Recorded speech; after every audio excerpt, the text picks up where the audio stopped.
Keluaran pasal 9 ayat 1-7. Tulah kelima, penyakit sampar pada ternak.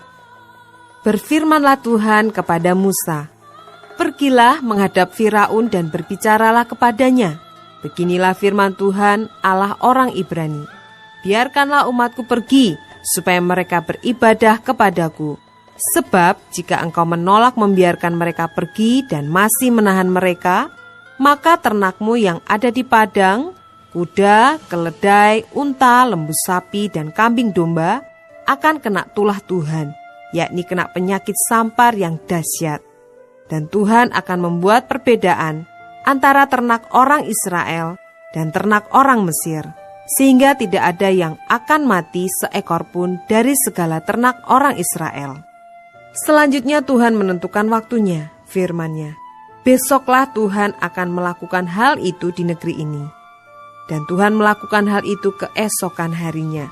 Segala ternak orang Mesir itu mati, tetapi dari ternak orang Israel tidak ada seekor pun yang mati. Lalu Firaun menyuruh orang ke sana, dan sesungguhnya lah dari ternak orang Israel tidak ada seekor pun yang mati. Tetapi Firaun tetap berkeras hati dan tidak mau membiarkan bangsa itu pergi.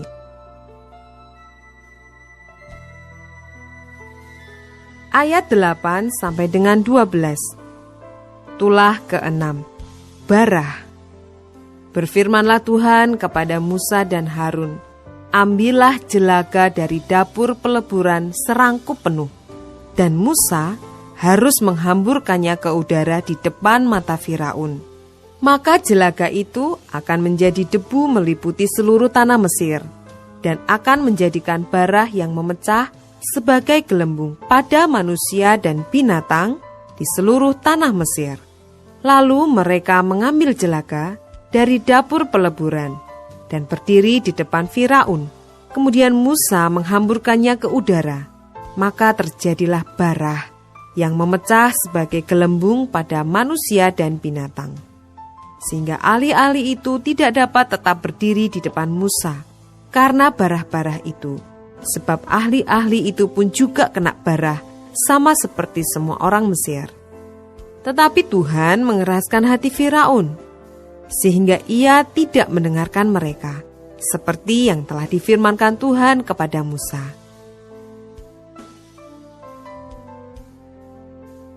Ayat 13 sampai dengan 35. Tulah ke-7, hujan es.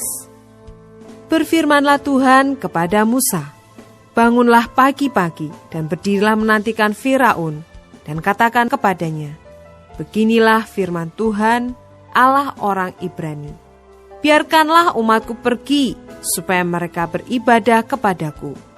Sebab sekali ini aku akan melepaskan segala tulahku terhadap engkau sendiri, terhadap pegawai-pegawaimu dan terhadap rakyatmu, dengan maksud supaya engkau mengetahui bahwa tidak ada yang seperti aku di seluruh bumi.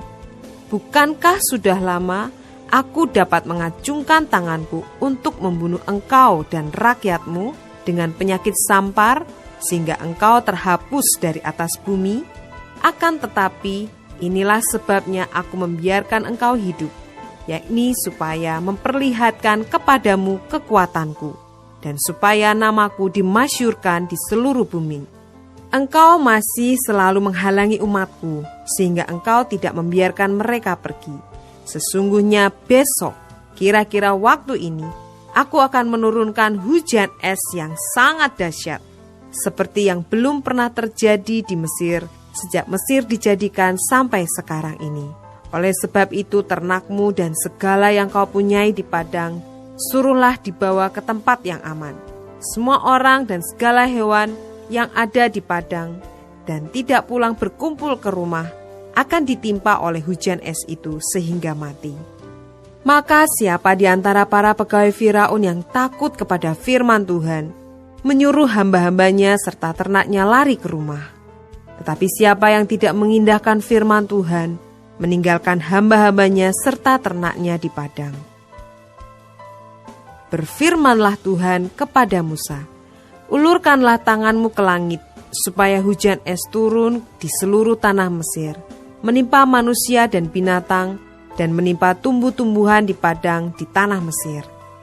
Lalu Musa mengulurkan tongkatnya ke langit, maka Tuhan mengadakan guruh dan hujan es, dan api pun menyambar ke bumi, dan Tuhan menurunkan hujan es meliputi tanah Mesir. Dan turunlah hujan es beserta api yang berkilat-kilat di tengah-tengah hujan es itu, terlalu dahsyat, seperti yang belum pernah terjadi di seluruh negeri orang Mesir sejak mereka menjadi suatu bangsa. Hujan es itu menimpa binasa segala sesuatu yang ada di padang, di seluruh tanah Mesir, dari manusia sampai binatang. Juga segala tumbuh-tumbuhan di padang ditimpa binasa oleh hujan itu, dan segala pohon di padang ditumbangkannya. Hanya di tanah Goshen, tempat kediaman orang Israel, tidak ada turun hujan es. Lalu Firaun menyuruh memanggil Musa dan Harun, serta berkata kepada mereka, "Aku telah berdosa sekali ini. Tuhan itu yang benar, tetapi aku dan rakyatkulah yang bersalah. Berdoalah kepada Tuhan, guruh yang sangat dahsyat dan hujan es itu sudah cukup. Maka aku akan membiarkan kamu pergi. Tidak usah kamu tinggal lebih lama lagi."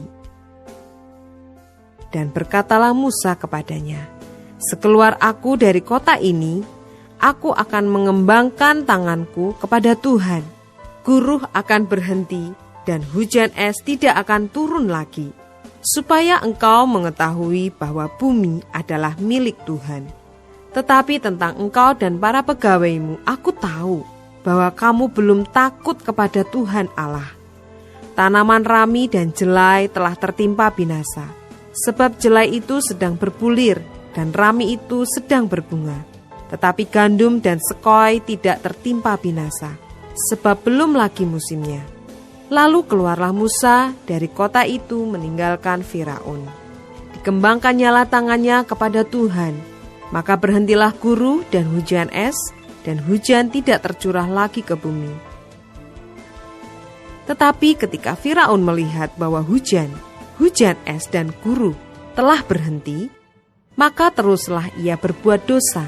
Ia tetap berkeras hati, baik ia maupun para pegawainya. Berkeraslah hati Firaun, sehingga ia tidak membiarkan orang Israel pergi, seperti yang telah difirmankan Tuhan dengan perantaraan Musa.